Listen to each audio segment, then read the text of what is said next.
दोस्तों अगर आप कम 5G बैंड वाला स्मार्टफोन खरीद चुके हैं कि जिसके अंदर एक 5G बैंड है, दो 5G बैंड है, तो वहां पे आपको ज्यादा अफसोस करने की जरूरत नहीं है।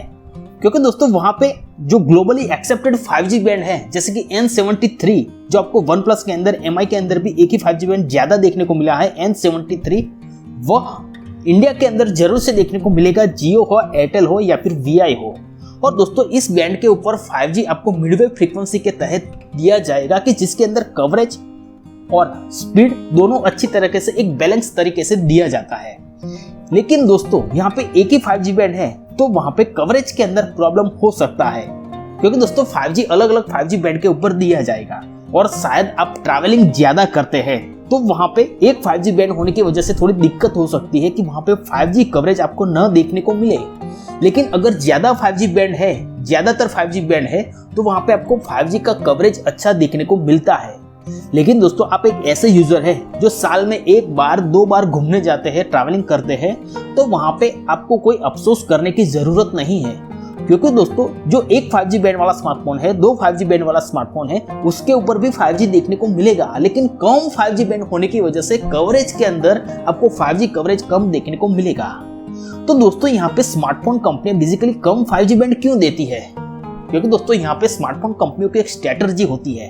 कि जो चीज आई नहीं होती उसका एक हाइप क्रिएट किया जाता है और उस हाइप की वजह से अच्छी सेलिंग ली जाती है, ज्यादातर स्मार्टफोन बेचे जाते हैं। क्योंकि दोस्तों जो चीज होती नहीं उसके बारे में ज्यादा बातें होती है, उसकी हाइप क्रिएट ज्यादा होती है, तो उसकी वजह से उस पॉइंट के ऊपर सेलिंग ज्यादा होती है। और दोस्तों यही स्ट्रेटजी होती है, चाहे फिर वो टेलीकॉम सेक्टर हो या फिर कोई सा भी सेक्टर हो, ऑटोमोबाइल सेक्टर हो या फिर कोई सा भी सेक्टर हो। पहले जब नई टेक्नोलॉजी आती है तब उसकी प्राइस ज्यादा ही होती है, वहां पे स्मार्टफोन कंपनियां धीरे धीरे करके वहां पे प्राइस कम करती है और ज्यादा फीचर देती है, क्योंकि दोस्तों इससे उनकी सेलिंग बढ़ती है। और दोस्तों अगर स्मार्टफोन कंपनियां एक साथ पहले ही शॉर्ट के अंदर आपको सारे 5G बैंड दे देगी, तो जब पूरी तरह से 5G इंडिया के अंदर लॉन्च हो जाएगा तब वह कैसे कहेगी कि इस स्मार्टफोन के अंदर ज्यादा 5G बैंड है, जो पहले आए थे उससे ज्यादा है। तो वहां पे उनका जो सेलिंग पॉइंट है, जो सेलिंग करने की स्ट्रेटजी है, वो बिगड़ जाएगी। इसीलिए हर कोई स्मार्टफोन कंपनी जो स्मार्टफोन बनाती है वह धीरे धीरे करके हमको 5G बैंड देती है ज्यादातर।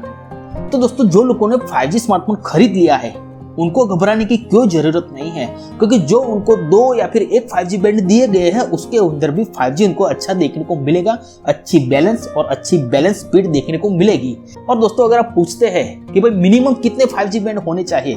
तो दोस्तों बेसिकली ऐसे कोई स्टैंडर्ड डेफिनेशन नहीं है, क्योंकि फिलहाल इंडियन गवर्नमेंट किन किन 5G बैंड के ऊपर, कितने 5G बैंड के ऊपर सर्विस देगी, इसका कोई आंसर निकल के नहीं आया है। इंडिया के अंदर फिलहाल मिडबैंड फ्रीक्वेंसी के ऊपर 2 बैंड तो फिक्स है, उसके अलावा जो लो फ्रीक्वेंसी है जिसके अंदर 4G की फ्रीक्वेंसी है और जो 700 मेगाहर्ट्ज फ्रीक्वेंसी है उसके ऊपर तो आपको 5G देखने को मिलेगा। लेकिन दोस्तों इसके अलावा 5G के करीबन 50 से लेके करीबन 51 या फिर 55 जैसे बैंड है,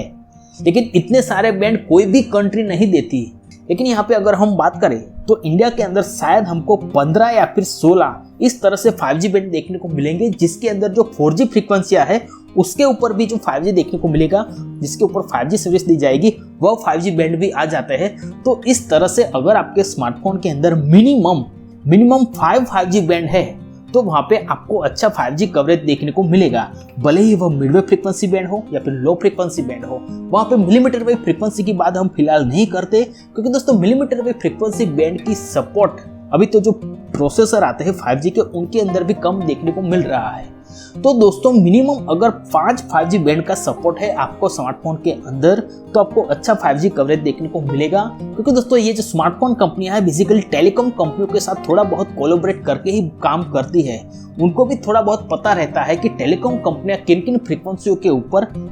5G सर्विस लॉन्च करेगी। तो इस प्रकार से स्मार्टफोन कंपनियां भी 5G बैंड अपने स्मार्टफोन के अंदर देती है। तो दोस्तों अगर आपने कम 5G बैंड वाले स्मार्टफोन को खरीद लिया है तो घबराने की कोई जरूरत नहीं है, लेकिन फ्यूचर में खरीदने वाले हैं तो वहां पे मिनिमम 5G बैंड का सपोर्ट तो कम से कम देखिए, कि ताकि आपको अच्छा 5G कवरेज देखने को मिले। और आप इस वीडियो को लाइक कीजिए, शेयर कीजिए, चैनल पे नहीं है तो चैनल को सब्सक्राइब कर लीजिए। आभार,